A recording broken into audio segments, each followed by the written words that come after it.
Subconscious mind, predictive programming. What does predictive programming mean to you guys? I think Creative Soil said they tell you what they're going to do before they do it. Now, to understand what it really is and why it is necessary and why it's happening all around us, then we have to understand the nature of reality. We have to understand that essentially we live in a field of infinite potential energy, infinite potentiality, that even science now is coming to the conclusions that the rishis, or the sages, the Buddhas of the past, the ancients, they came to this by a totally different way, an experiential, knowing, feeling, connected way. But science now knows that things are not solid. We think that this is solid, but it is of course not. It is made up of atoms, which are then made up of what? When you get into quantum mechanics, you see, if you study quantum physics, you see that even this is, even the atom is not solid. And that even the atom is essentially popping in and out of existence at such a rapid pace that it appears to our senses to be solid, right? So, I mean, I'm just stating what is commonly known even now in science. Look up the double slit experiment. Yes, the double slit experiment, where it baffles most of regular science, but it's more quantum mechanics, how things exist as wave forms, wave field energies, until there is an observer, and then it collapses into the reality that we experience. So if you don't already understand the double slit experiment and what that shows, then look that up a bit. But it's all pointing to the fact that we live in a field of waveform information. There's no solidity to anything that is around us. Our senses, because of the way that they perceive, we believe, we are under the perception that things are solid, and that there is an external world that is different from an internal world in some way. When we close our eyes, we think that we're in the internal world. But then when we open our eyes, we believe that we're viewing an external world. Okay? But that's actually also an illusion. So it could be likened to Wi-Fi. Think of it this way. All around you right now is Wi-Fi. Yes? Waveform information. All of the internet, everything that it contains is around you somewhere in waveform information, unable to be accessed until there is a decoding device that can access the waveform information and decode it into something accessible. And that decoding device is the computer, or is your phone, or whatever it is.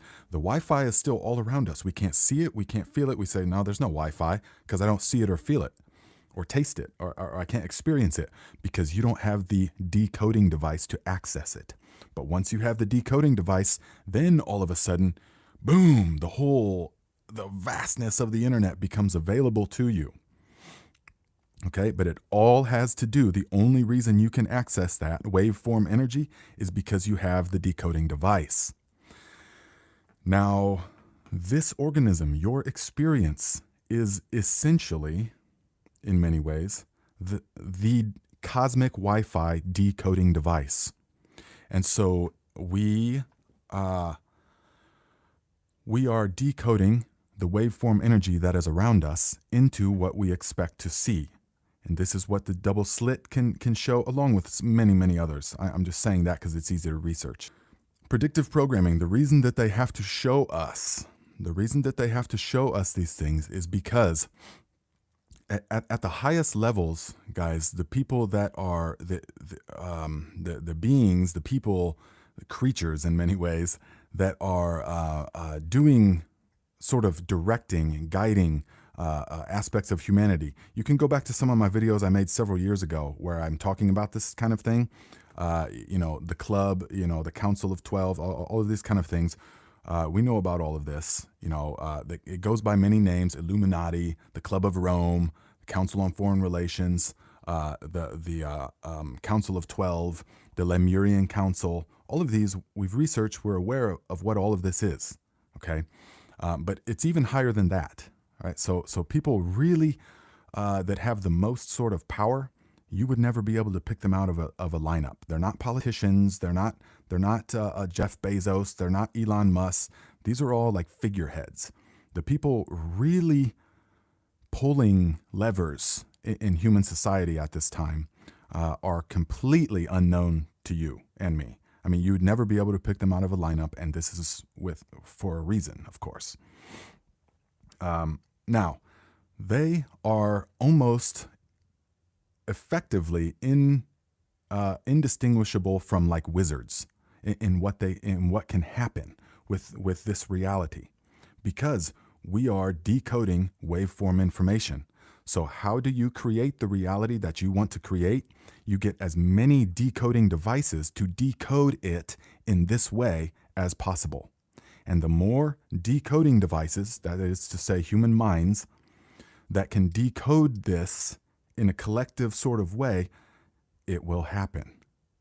I know that sounds totally outlandish to some people, totally far off, and it did to me many years ago as well, until over all the years and the traveling and the reading and the research, and I understand that this is how reality is created.